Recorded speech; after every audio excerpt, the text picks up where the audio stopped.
J'ai en profité pour tourner la vidéo avant qu'il pleuve. Parce que là ça commence à tomber. Enfin j'ai pas de chance à chaque fois que je veux faire une vidéo dehors. Soit il fait mauvais temps, soit il pleut. Alors je vais peut-être m'enlever de la route. Voilà, aujourd'hui en fait je voulais vous parler de vidéo. Alors j'ai oublié mon micro cravate, mon dictaphone. Donc le son sera moins bon certainement. Mais en même temps c'est pas plus mal parce que je voulais justement vous parler de ça en fait. Alors attendez, il y a le cache qui revient, je suis désolé. Donc voilà, je disais, j'ai oublié de prendre mon micro, mais c'est pas plus mal parce que je voulais parler justement de ça, de faire des vidéos. Et finalement, maintenant ça fait un peu plus de 2 ans que je fais des vidéos régulièrement. J'avais commencé même avant sur un autre site à en faire, mais j'ai vraiment commencé à faire ça sérieusement il y a à peu près 1 an et demi. Et donc à force d'en faire, on prend des habitudes, on devient meilleur tout simplement. Et puis on a moins peur, parce que ça c'est vraiment un souci. Je ne sais pas pourquoi on bloque. Le fait d'être devant une caméra nous fait bloquer, et ça c'est un truc qui est inconscient, je sais pas, c'est dingue hein.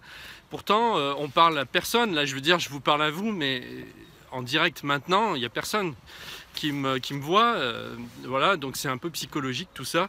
Mais je voulais surtout vous parler du matériel finalement, parce que il y a plusieurs choses qui nous bloquent quand on veut faire des vidéos. Il y a l'aspect technique, parce qu'on se dit bon que c'est compliqué, je sais pas comment je vais faire pour que ça soit bien, pour que ça soit nickel, que ça soit génial. Là vous avez vu, j'ai commencé la vidéo avec, enfin je veux dire c'est loin, très très loin d'être parfait, mais justement c'est pas plus mal comme ça, parce que on se prend moins la tête. Le mieux c'est de rester le plus naturel possible finalement, et c'est ça qui va le mieux marcher par rapport à si vous voulez faire une chaîne.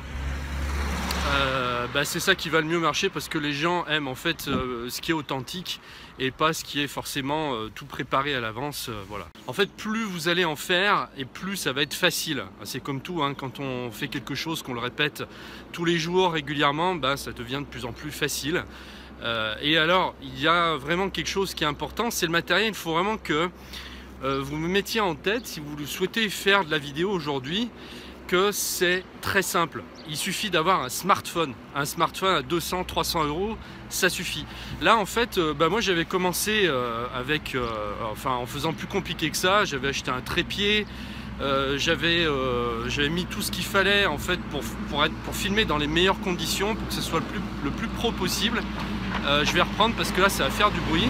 Et le problème c'est que si on cherche trop à faire parfait, c'est une galère à chaque fois de tout repréparer, le matériel. On se dit, rien que de penser en fait au fait de devoir tout réinstaller, on n'a pas envie, et du coup on repousse, on se dit bon je ferai la vidéo plus tard quand j'aurai le temps. Donc le mieux c'est d'avoir finalement le matériel le plus simple possible, et moi je vous conseille votre smartphone. Au début moi j'avais commencé j'ai commencé de toute façon avec l'iPhone, j'ai toujours filmé pratiquement qu'avec ça, avec l'iPad aussi. Et puis après j'ai acheté une GoPro, la GoPro qui est très bien pour filmer dans les situations extérieures, mais je la trouve beaucoup moins facile pour s'en servir. C'est un peu plus galère pour la brancher sur l'ordinateur. Enfin, en plus j'avais des problèmes, ça sautait, il y avait la mémoire qui devait... j'avais un problème avec la caméra, ce qui faisait qu'il y avait carrément des séquences qui figuraient pas sur la vidéo quand je revenais, donc ça me foutait tout mon travail en l'air. Et du coup le mieux que j'ai trouvé c'est l'iPhone. Alors après ça peut être Apple, ou ça peut être Samsung, ou ça peut être Nokia, ou n'importe quelle autre marque de téléphone. C'est pas ça qui va être important, ça va être la facilité avec laquelle vous allez pouvoir mettre en route la vidéo. C'est-à-dire voilà, vous prenez votre smartphone comme je fais. Là j'ai une perche qui m'a coûté genre 15 € sur Amazon. Et c'est tout, il n'y a besoin de rien d'autre finalement. Alors après, si vous voulez améliorer le son, j'avais fait il n'y a pas très longtemps sur la chaîne une vidéo sur comment faire pour synchroniser donc le son d'un dictaphone, d'un micro que vous avez sur vous, avec la caméra. Donc là je ne le fais pas aujourd'hui, comme je vous ai dit je l'ai oublié, donc du coup c'est le micro de l'iPhone qui prend, et ça vous donnera justement, si vous n'avez pas de matériel actuellement, ça vous donnera une idée de la qualité des vidéos par rapport à ça. Même sans micro, je pense que c'est tout à fait correct. Simplement, si on va avoir un rendu plus professionnel, c'est bien d'avoir un vrai micro-cravate. C'est un dictaphone moi que j'utilise et j'avais justement montré comment je faisais pour synchroniser le son du dictaphone qui est complètement séparé. Il n'y a pas de fil, si vous voulez, qui est relié directement sur l'appareil. C'est complètement indépendant et c'est après au montage que vous allez synchroniser les deux. Et donc si ça vous intéresse, je vous mettrai le lien en dessous de la vidéo, vous pourrez aller la voir, j'explique tout et je vous montre quel logiciel j'utilise pour faire ça. Et c'est vrai, quand on y pense, c'est un petit peu une révolution parce que aujourd'hui en fait on n'a plus à se soucier du tout de la technique par rapport à il y a 10 ans en arrière où il fallait vraiment bien connaître. Aujourd'hui n'importe qui peut réaliser des vidéos facilement sans se prendre la tête. Il suffit d'avoir un smartphone, une perche et c'est parti. Alors là je filme en qualité 720 parce que du coup j'ai préféré me voir pour bien centrer l'image. Donc c'est pas filmé en 1080 comme je fais d'habitude, mais bon voilà, ça reste quand même correct, même si c'est pas vraiment de la HD complètement, enfin c'est déjà de la HD, mais voilà, on peut faire mieux en définition. Alors ce qui est important, c'est surtout de ne pas être à contre-jour en fait, parce qu'on arrive vite à être à contre-jour si on fait pas attention, surtout au début quand on n'a pas l'habitude.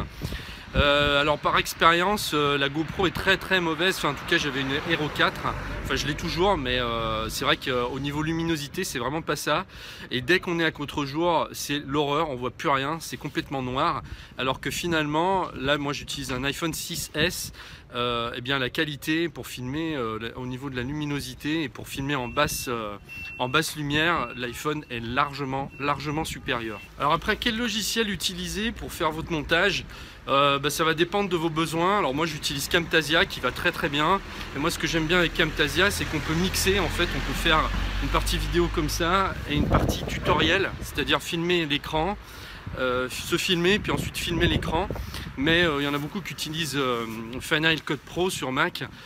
Par contre il est cher, il est à 300 €, donc on n'est pas obligé pour commencer forcément avec un logiciel comme ça qui est plus qui est un logiciel en fait professionnel. Mais encore une fois, bon voilà, c'est pas forcément le plus important. Si on a un logiciel qui est correct, on peut faire vraiment de très belles choses. Après c'est plus vous, comment vous allez faire, comment vous allez monter, c'est plus finalement vos compétences qui vont donner un bon résultat et pas tellement le logiciel en lui-même. Voilà, écoutez, si vous comptiez vous mettre à faire de la vidéo, j'espère que mes conseils vous seront profitables. Je vous dis à très bientôt dans une prochaine vidéo. Merci de m'avoir suivi. Au revoir.